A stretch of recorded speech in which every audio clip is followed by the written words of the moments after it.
kanyang simpleng pamumuhay at madalas na nagbabahagi ng mga karanasan niya bilang isang normal na kabataan. Social media presence. Si Kitty Duterte ay aktibo sa social media at mayroong maraming tagasunod.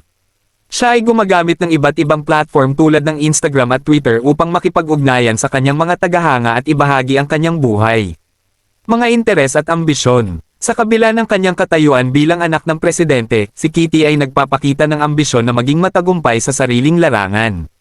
Madalas niyang sinasabi na nais niyang maging negosyante tulad ng kanyang ina o abogado.